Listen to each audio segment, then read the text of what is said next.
ശ്രീലോകരാജ്ഞി മേരിയമ്മേ പ്രാർത്ഥിക്കണേ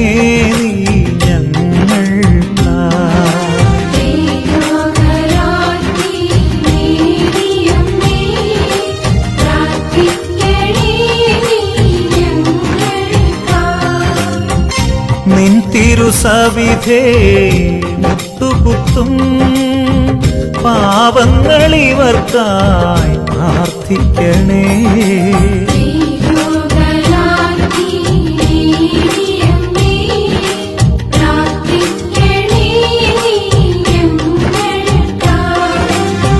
പാപത്തിൻ പിടിയിൽ അമർന്നിടുമീ പാരിന്റെ മധ്യസ്ഥയാകണമേ.